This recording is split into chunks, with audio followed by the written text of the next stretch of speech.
Right, sir, that's the last of them. Let's get on moving.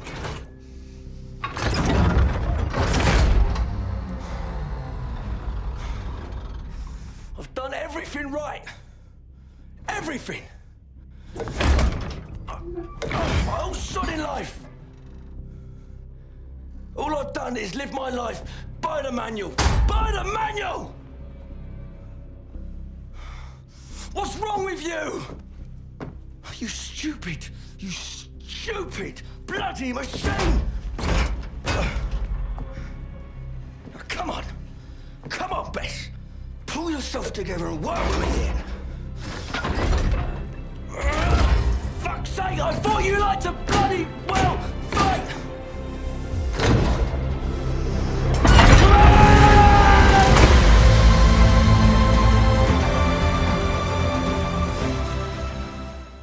So, Battlefield 1 released on the 13th, a day early to Origin Access members and EA Access members on consoles. And it is definitely a lot of fun. I want to show you guys some gameplay here while I talk about it. Just kind of give you what my first reactions were of the game and how my first 4 probably hours of it were just an absolutely amazing experience so far. So, single player and initial reactions to the single player. The first missions I played were the introduction mission and the Mud and Blood playlist. So I actually played through the entire Mud and Blood playlist, which I have never really wanted to do before. I've never actually wanted to play the campaign of Battlefield games before. For the exception of Battlefield Bad Company 2 or Bad Company 1, because those games are just amazing, and I actually play those games for the single player. But in Battlefield 1, it was absolutely a different feeling. The graphics were amazing and crisp. There were some moments in the forest maps where I'd be in the forests of, what forest was it? I don't even know what it's called. But you were a tank crewman and you were going through, you know, the World War I cities, and you would get into this foggy forest, and it was morning time, and you finally got out of the fog, and you could just see the light rays coming through the trees, and you could just see the amount of detail that was put into the leaves and just the environment all around you. There were some extremely breathtaking moments, especially even in the first mission where you could see the water puddles and all of those, you know, types of things where you could see, I don't know how to even explain it, like surface space reflections and parallax mapping of the ground. There is so much detail. Like, if you thought that indoor on Battlefront was good, they have added even more than indoor on Battlefront. Like, indoor on Battlefront, I used to just go and play indoor on Battlefront by myself just to look around, just to look at how pretty the place looks, because honestly, I think that's one of the most realistic looking maps there has ever been in any video game. And it's insane that Battlefield 1 even does better. Like, I seriously cannot understand how they do it, but they have done an extremely good job of making the graphics look amazing, and that's one of the main important things for a Battlefield game, because we've always known that since Battlefield 3 or even Bad Company 2, I think that graphics has been one of the most impressive parts of any Battlefield game so far. So in these missions, you got to play as a tank crewman who, once they entered a foggy forest, you had to hop out of your tank and kind of scout out for your team. And you could, when you're scouting out in this foggy area, you could, and as this is a spoiler alert for anybody who's really wanting to play the campaign, within these foggy areas there'd be some enemy camps which you could stealth around and try to take out as many people as you could, or you could just go in guns blazing. And there was a lot of diversity in where you could go. There were different paths that you could take around the camp, so there was, you know, some replayability in that mission. I kind of want to play that more. I just don't want to waste my time for the 10-hour maximum limit, because I just want to keep playing the game more and more and more. Enemy AI were intelligent. They would flank my tank whenever I was firing at them, and they would throw their anti-tank grenades at my back where I had a blind spot.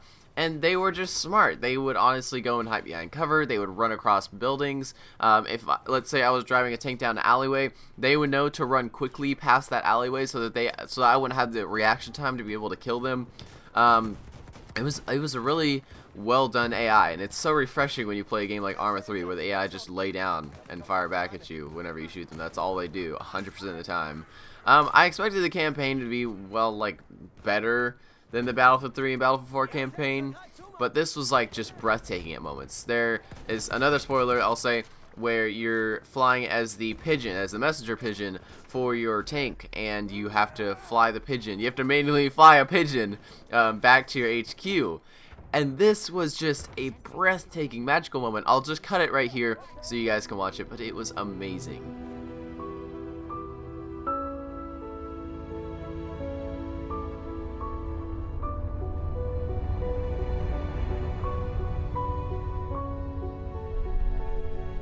because you could just see the destruction of the battlefield. You could see everything going around around your pigeon. You can just see the innocence of an animal by itself, and then just the war, the human war happening all around it. It was an awesome, crazy good moment, and so just different than what we ever had before in a Battlefield game. I was extremely impressed, and I gotta say, the single player, as I've seen it through the Mud and Blood playlist, has been done right. I don't really know about the rest of the single player. We'll have to experience that when the actual game releases, I believe, but right now it is just absolutely insane how well done the single player has been, for me at least, so far. Now, the multiplayer is what everybody really worries about. The multiplayer is the most integral part, I think, of Battlefield. If that doesn't work, then the game is not a good game at all. Battlefield's meant for its multiplayer, and we always want to see how good Conquest is. So, multiplayer so far is balanced and extremely well refined. Operations is fun and exciting, new primary game type in my eyes, and the gameplay is the old familiar formula, but with some much needed mechanical updates to some systems, whether that be weapons, like tech limitations of that period, or even heads-up display changes. The multiplayer, in my opinion, was extremely fun. I actually got used to it pretty quickly. The first game I got, I think, a 1 like KDR. I know people don't like the ratio whenever you say it, but I usually say how good I do by the KDR, because I usually just like play the objectives as much as I can anyways. So if I get a good KDR, then I'm like, wow, I actually got it this time.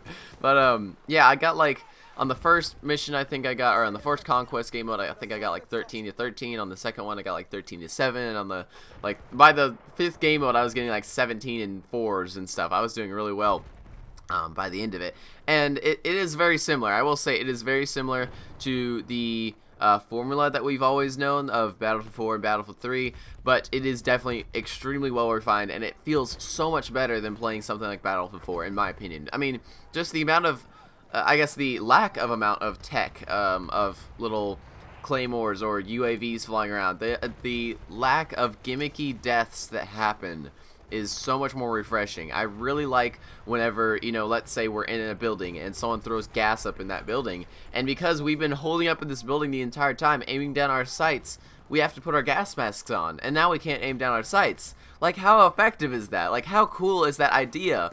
And sometimes I would have, let's say, a big ridge full of snipers that were sniping down my guys. I would run forward, and then I would throw gas up on that ridge, and therefore they wouldn't be able to snipe us anymore, and then we would take over the ridge. Like, new mechanics like gas even are one of the most, like, kind of overseen, but just really cool mechanics of Battlefield 1. And again, with the graphics and multiplayer, holy cow, they're crazy. I don't know if I got any great multiplayer gameplay, but the graphics have been absolutely astounding in this title so far, and just wow, like it's crazy.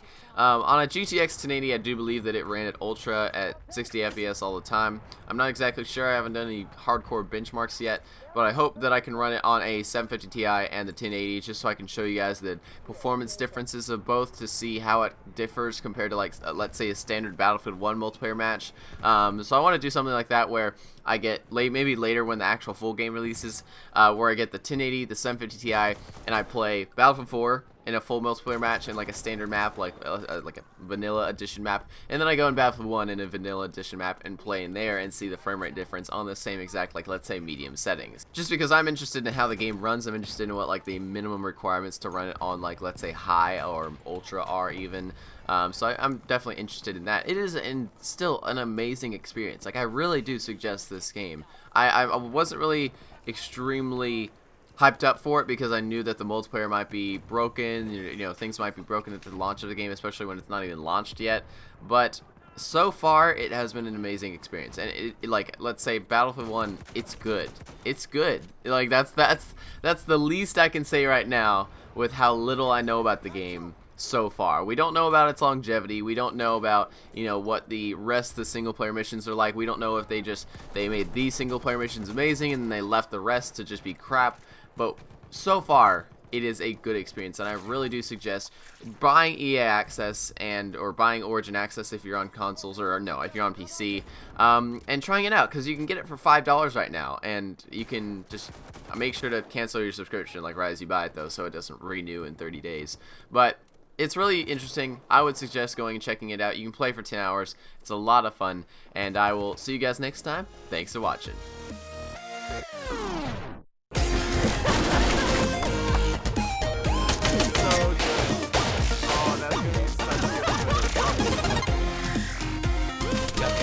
Hostile.